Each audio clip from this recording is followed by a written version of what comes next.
नमस्कार। आर के क्लास में आपका स्वागत है। हम लोग पढ़ रहे हैं विज्ञान प्रौद्योगिकी भाग 1 कक्षा 10वीं, जिसमें चौथा चैप्टर चल रहा है विद्युत धारा का प्रभाव। उसमें हम लोग पढ़ेंगे चुंबकीय विद्युत धारा का चुंबकीय प्रभाव।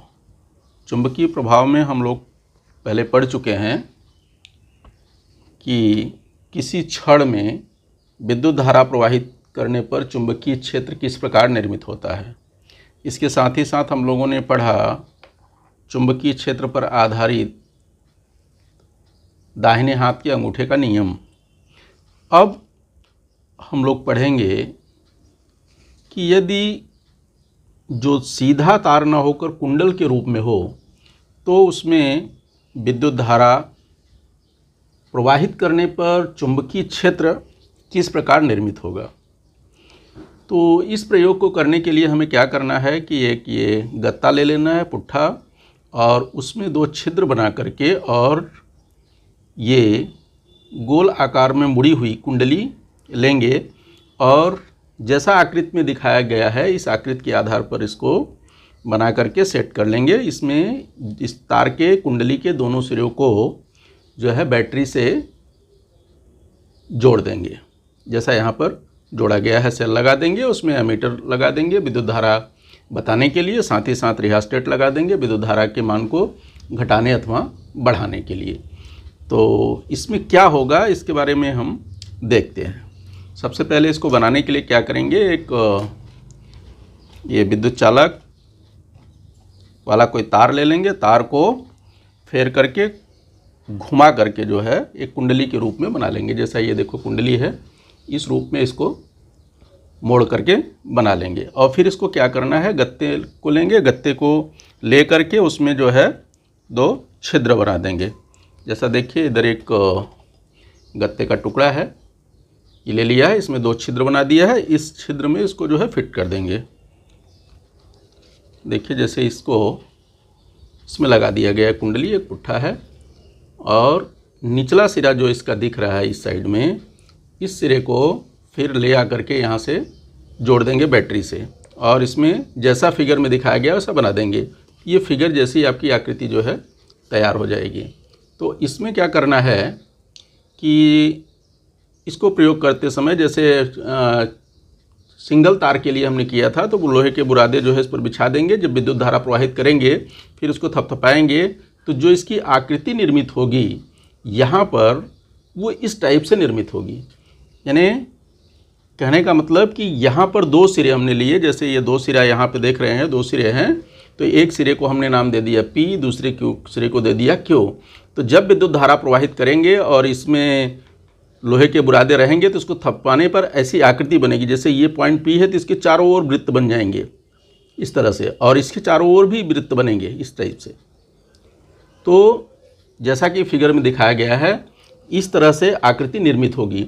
और यहाँ से पहले छोटा वृत्त बनेगा इसके चारों ओर। जैसे जैसे जो है इसकी दूरी बढ़ेगी, वृत्त की दूर जाएंगे, इससे तार से दूर जाएंगे तो ये वृत्त का आकार जो है बड़ा होता जाएगा। उसी तरह से यहाँ पर भी वृत्त का आकार जो है बढ़ता जाएगा। ठीक है। जैसे जैसे चुंबकीय बल रेखाएं ये वृत्त दूर जाएंगे, जितने भी वृत्त बनेंगे सब एक केंद्रीय वृत्त बनेंगे। देख रहे हैं यहाँ पे जितने भी वृत्त जो है निर्मित हो रहे हैं एक केंद्रीय है, समकेंद्रीय है। इसका केंद्र एक है, इसका केंद्र एक है, और ये आकार बढ़ता जा रहा है। वही यहाँ पे देखो दिया गया है, कुंडली में विद्युत धारा शुरू करने पर कुंडली के प्रत्येक बिंदु के पास, यानी ये बिंदु और ये बिंदु, प्रत्येक बिंदु के पास चुंबकीय बल रेखाएं निर्मित होती हैं। जैसे जैसे हम दूर जाते हैं, मतलब इससे दूरी बढ़ा रहे हैं, दूर जा रहे हैं, तो ये चुंबकीय बल रेखाएं क्या हो रही है, बड़े वृत्तों में बदल जाते हैं। ठीक है।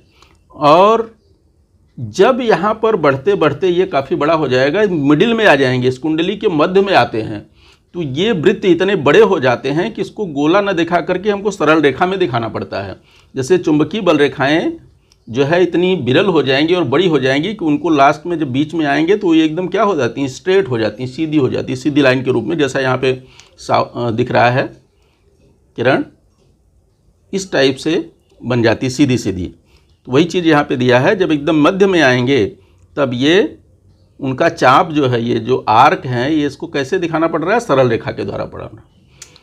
तो यहाँ पर देखें कि ये कुंडली है, जब विद्युत धारा प्रवाहित कर रहे हैं तो कुंडली के दोनों सिरों पर जो है चुंबकीय बल रेखाएं निर्मित हो रही हैं। ठीक है, इसको दाहिने हाथ के अंगूठे के नियम के आधार पर भी वेरीफाई कर सकते हैं कि विद्युत धारा किधर जा रही है तो चुंबकीय क्षेत्र की दिशा कैसी होगी। जैसे वहाँ पे जानते हैं दाहिने हाथ का नियम क्या है कि चालक को दाहिने हाथ से इस प्रकार पकड़ें कि अंगूठा जो है बाहर की ओर निकला हुआ हो, तो अंगुलियाँ चालक को घिरी हुई हों तो अंगूठा विद्युत धारा की दिशा और अंगुलियाँ लिपटी हुई जो रहती हैं वो चुंबकीय क्षेत्र की दिशा दर्शाती हैं, चुंबकीय बल रेखाओं की। तो वही चीज़ यहाँ पर है, अगर इस तरफ से करेंगे तो चुंबकीय बल रेखाएं किधर जा रही हैं, ऐसा ये ऊपर जा रहा है तो चुंबकीय बल रेखाएं घूमती हुई यानी इस दिशा में। जब विद्युत धारा इधर से इधर जा रही है तो चुंबकीय बल रेखाएं कैसी जा रही हैं, ऐसी आ रही हैं। और उसी तरह से जब विद्युत धारा का डायरेक्शन क्या है डाउनवर्ड हो जाएगा तो चुंबकीय बल रेखाएं क्या होंगी, इस तरफ से जाएंगी। तो दोनों में चुंबकीय बल रेखाओं की दिशा देखिए सेम होगी। विद्युत धारा की दिशा बदल रही है, चुंबकीय बल रेखाओं की दिशा यहाँ पर क्या दिख रही है, सेम, यानी इस तरफ से इस तरफ ही जाती हुई है, ऐसा ऐसा घूम रही है, और इधर जो है ऐसा ऐसा घूम रही है। दाहिने हाथ का नियम लगा करके देख सकते हैं। जैसे ये समझो यही है तार है, इस तरफ से अगर ये करंट ऊपर जा रही है तो विद्युत धारा की दिशा कैसा है, ये देखो इस तरफ जा रही है, यानी यहाँ से होते हुए इधर जा रही है। और अगर इसी को नीचे कर देंगे तब ये विद्युत धारा की दिशा नीचे की साइड आ जाएगी और ये किधर जाएगी, इस साइड जाएगी। तो इस तरह से जो है चुंबकीय बल रेखाएं बनती हैं। ये कुंडल एक है, ये किस पर निर्भर, चुंबकीय क्षेत्र की तीव्रता किस पर निर्भर होगी, विद्युत धारा के परिमाण के ऊपर। अगर यहाँ पे बैटरी ज़्यादा लगाएंगे या विद्युत धारा एम्पियर से विद्युत धारा ज़्यादा बढ़ाएंगे, ज़्यादा विद्युत धारा जाएगी तो चुंबकीय क्षेत्र की तीव्रता तेज होगी। ठीक इसी तरह से यदि ये एक ही कुंडल है, कुंडल की संख्या भी बढ़ा दें, यदि इसमें कुंडली में फेरों की संख्या बढ़ा दें तो भी चुंबकीय क्षेत्र की तीव्रता बढ़ जाएगी। ये समझ में आ गया होगा कि पहले तो ये वृत्ताकार रहती है, लेकिन कुंडली के मध्य में क्या हो जाती हैं, ये स्ट्रेट हो जाती हैं, एक ही दिशा में जाने लगती हैं चुंबकीय बल रेखाएं। वही चीज़ यहाँ आगे दिया है कि तार में से प्रवाहित होने वाली विद्युत धारा के कारण किसी बिंदु पर निर्मित होने वाले चुंबकीय क्षेत्र की तीव्रता यह विद्युत धारा पर निर्भर होती है। जैसे हमने बताया, यदि विद्युत धारा ज़्यादा प्रवाहित करेंगे, विद्युत धारा का वोल्टेज बढ़ाएंगे, बैटरी ज़्यादा लगाएंगे तो विद्युत धारा ज़्यादा बहेगी, चुंबकीय क्षेत्र की तीव्रता तेज होगी। ठीक उसी तरह से यदि वहाँ पर हमने एक कुंडल लिया, यदि कुंडलों की संख्या अधिक रहेगी यानी फेरों की संख्या अधिक रहेगी तब चुंबकीय क्षेत्र की तीव्रता बढ़ जाएगी। जैसे अगर किसी तार में n फेरे हैं तो जो चुंबकीय क्षेत्र निर्मित होगा वो n गुणा बढ़ जाएगा। ठीक है, अब आते हैं देखते हैं परिनालिका में विद्युत धारा प्रवाहित करने पर चुंबकीय क्षेत्र कैसा निर्माण होता है। परिनालिका कैसा होता है कि विद्युत अवरोधक आवरण वाले तांबे के तार को लेकर ये तार के फेरों से कुंडली तैयार करें तो ये तैयार होने वाली रचना को क्या कहते हैं, सोलेनॉइड कहते हैं। जैसे अभी ये तार हमने दिखाया, इस तरह का तार ले लीजिए, तार ले करके जो है उसको लपेटिए। जैसा देखिए हम तार लेके लपेट के दिखा रहे हैं आपको, इस तरह से। जैसे ये तार लिया और तार को क्या किया, लपेट लगाया इस तरह से, ऐसे ऐसे ऐसे ऐसे लपेटेंगे तो इस तरह से ध्यान रखना चाहिए, एक के ऊपर एक नहीं जो है चढ़ना चाहिए लपेट, और ये तैयार हो जाती है अपनी कुंडली, यानी ये परिनालिका बन गया। ठीक है, ये परिनालिका तैयार हो गई। क्या किया कि विद्युत अवरोधक आवरण वाले तांबे के तार को लेकर तार के फेरों से कुंडली तैयार करने पर बनने वाली रचना को सोलेनॉइड या परिनालिका कहते हैं। अब इसमें क्या करना है, जैसा यहाँ फिगर देख रहे हैं, फिगर की भांति इसके दोनों सिरे को, जैसे ये दोनों सिरे निकल रहे हैं, इन दोनों सिरों को बैटरी से क्या करेंगे, जोड़ देंगे। जैसा यहाँ पर बैटरी से जोड़ा गया है और कुंजी लगा दिया गया। जब तक इसमें विद्युत धारा प्रवाहित नहीं होगी तब तक इसमें कुछ भी फर्क नहीं पड़ेगा। जैसे ही विद्युत धारा प्रवाहित होगी तो जैसे वहाँ पर देखा था एक कुंडली थी, एक कुंडली जब थी ये, तो यहाँ पे वृत्त बन रहे, इसके चारों ओर, इसके चारों ओर, लेकिन यहाँ पर कुंडली की संख्या क्या हो गई, बढ़ गई है। एक कुंडल नहीं, बहुत सारे कुंडल आ गए। जैसे ये देखेंगे यहाँ पर शुरू में कितना था, सिर्फ एक कुंडल था ऐसा, फिर बाद में क्या आ गया, दूसरा कुंडल आ गया, तीसरा कुंडल आ गया, चौथा कुंडल आ गया, इस तरह से कुंडल कुंडल बढ़ते गए तो ये किस रूप में आ गया? परिनालिका के रूप में हो गया। तो यहाँ देखिए ये परिनालिका का रूप रख लिया। तो पहले यहाँ पर एक के चारों ओर बहते थे, चुंबकीय क्षेत्र निर्मित होता, अभी इसके चारों ओर बनेगा ऐसा। जैसे यहाँ पे फिगर में देख रहे हैं, ये यहाँ से निकला, इस साइड गया, फिर दूसरा, तीसरा, चौथा, इसी तरह से इसके चारों ओर, मतलब इस सिरे के जो इधर सिरा दिख रहा है, यहाँ से जाती हुई इस तरह से ये जो है चुंबकीय बल रेखाएं आएंगी। वही चीज़ नीचे की तरफ भी होगा, इस तरफ से भी ऐसा ऐसा आएंगी, सेम जैसा फिगर में यहाँ दिखाया जा रहा है। और ये जो बाहर रहती हैं ये तो इस टाइप से रहेंगी, लेकिन इस परिनालिका के अंदर जो इधर जगह है, इसमें जो चुंबकीय बल रेखाएं निर्मित होंगी वो पैरेलल होंगी। जैसे यहाँ बीच में जो जा रही हैं वो एक दूसरे के समानांतर होती हैं चुंबकीय बल रेखाएं। यानी कहने का मतलब कि सोलेनॉइड के अंदर, परिनालिका के अंदर जो चुंबकीय बल रेखाएं होती हैं वो परस्पर समांतर होती हैं। इससे यह स्पष्ट होता है कि वहाँ पर चुंबकीय क्षेत्र की तीव्रता जो होती है क्या होती है? समान होता है। इस तरफ चुंबकीय क्षेत्र समान होगा, लेकिन यहाँ देखेंगे नज़दीक नज़दीक में ज़्यादा है तीव्रता, जैसे जैसे दूर जा रहे हैं तीव्रता इसकी कम होती जाती है, यानी ये विरल होते जाते हैं।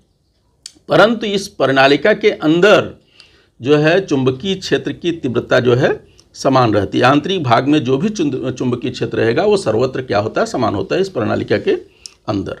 तो अभी हमने देखा सिंगल तार रहेगा तो उसके चुंबकीय बल रेखाएं कैसी होती है? समकेंद्रीय एक जगह वृत्त बनता है। अगर ये परिनालिका के आधार पर है तो दोनों तरफ बनता है, लेकिन जब इसके मध्य में पहुंचते हैं तो ये सीधी रेखा एकदम स्ट्रेट रेखा हो जाती है। और अगर ये परिनालिका टाइप का है तब यहाँ पर भी चुंबकीय बल रेखाएं इसके दोनों साइड में, जैसा कि इस फिगर में दिखाया गया है, ऐसा बनती हैं। लेकिन परिनालिका के अंदर जो चुंबकीय बल रेखाएं होती हैं वो परस्पर समांतर होती हैं। इससे स्पष्ट होता है कि चुंबकीय क्षेत्र की तीव्रता जो परिनालिका के अंदर आंतरिक भाग में होती है वो सर्वत्र समान होती है। ठीक है, इससे मिलता जुलता एक प्रयोग देखेंगे आगे। एक एक्सपेरिमेंट दिया गया है,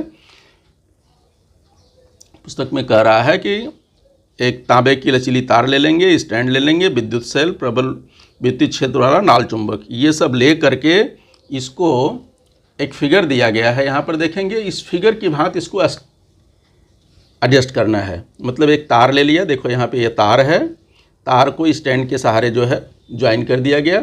फिर इस तार को विद्युत तार के जरिए जो संयोजक तार हैं उससे जोड़ करके बैटरी लगा दिया गया, और एक नाल चुंबक, शक्तिशाली नाल चुंबक जो है स्टैंड के सहारे लगा दिया गया है।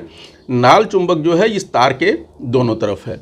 जैसे कहने का मतलब ऐसा इस टाइप से है, तो यहाँ पर जो है तार है, ये नाल चुंबक इस टाइप का है, तो तार यहाँ पे कहाँ?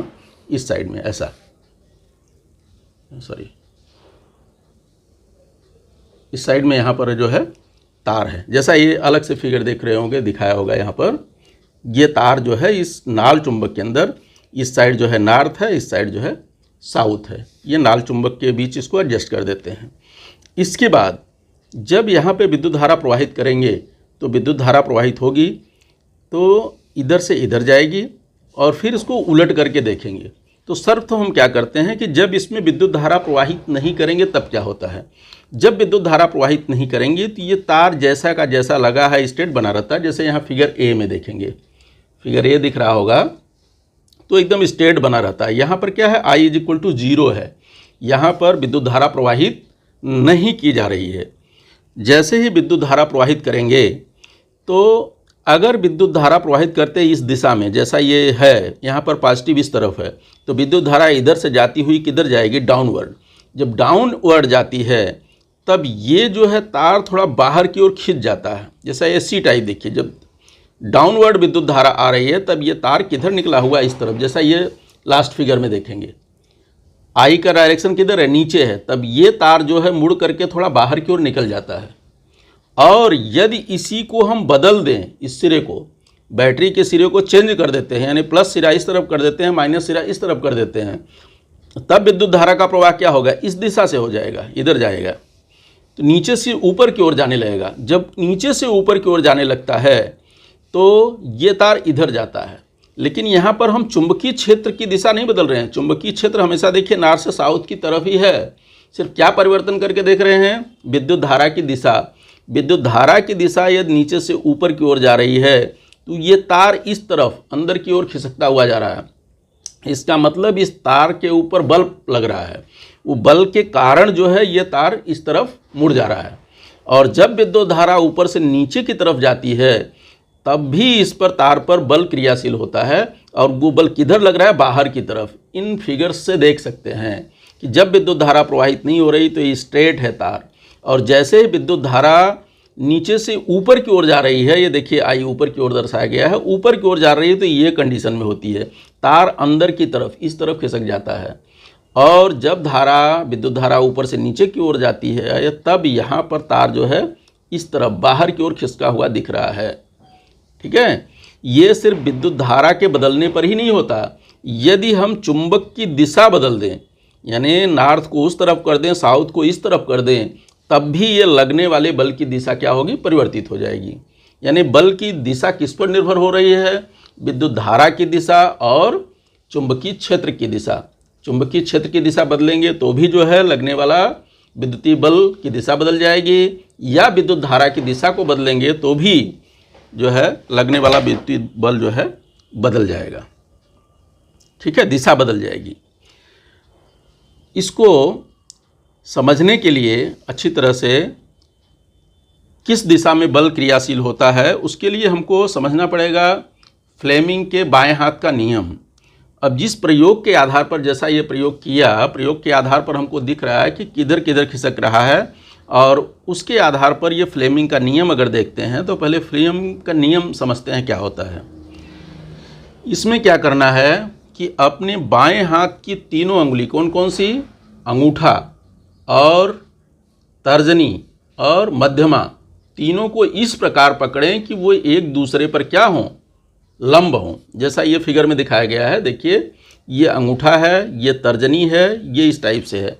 अगर देखेंगे तो यहाँ हाथ से तो बहुत बड़ा फिगर बन जा रहा है, नहीं दिख रहा होगा, कोशिश करता हूँ छोटा करने का।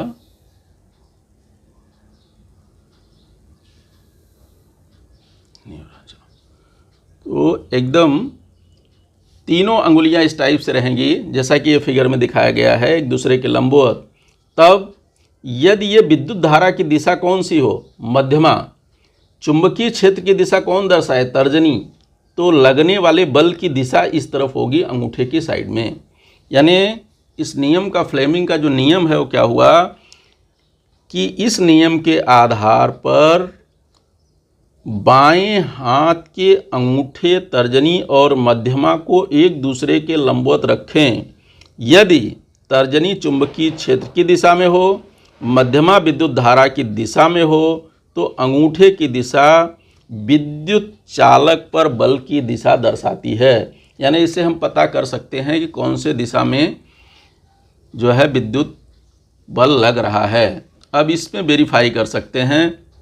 जब यहाँ देखो फ्लेमिंग के बाएं हाथ के नियम से, तो बाएं हाथ के नियम लगाएंगे तो यहाँ पर चुंबकीय क्षेत्र की दिशा, जैसे ये तर्जनी है इधर जा रही है, और विद्युत धारा की दिशा किधर ले रहे हैं, ऊपर की तरफ, ऐसा देख रहे हैं। ये चुंबकीय क्षेत्र की दिशा है, विद्युत धारा की दिशा लंबवत ऊपर की साइड है, तो अंगूठा किधर जा रहा है, ये अंदर की साइड जा रहा है। इसका मतलब कि विद्युत तार जो है किधर खिसक रहा है, इधर अंदर की साइड।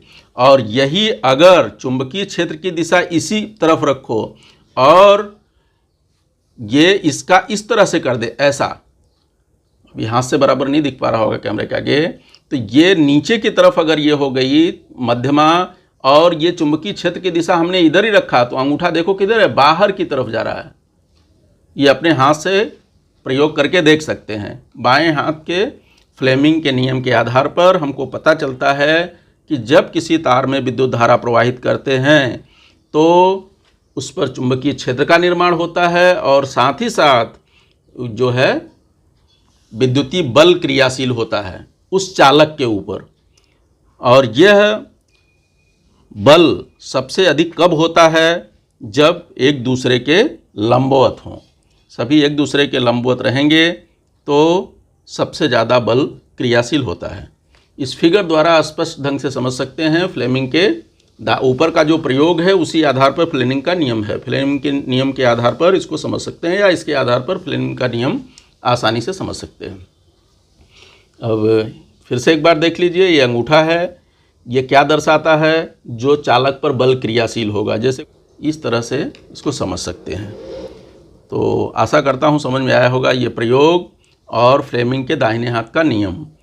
फ्लेमिंग के दाहिने हाथ का नियम एग्जाम में पूछा जा सकता है, उसको ध्यान से समझिए। और फिगर द्वारा भी बना करके पूछा जा सकता है कृति एक्टिविटी टाइप में, कि अगर ये जो है विद्युत धारा की दिशा है इधर है, चुंबकीय क्षेत्र की दिशा इधर है, तो बल की दिशा किधर होगी, ये पूछा जा सकता है, या तीनों में से कोई भी पूछा जा सकता है। तो इस तरह से इसको तैयार रखेंगे। ठीक है, धन्यवाद।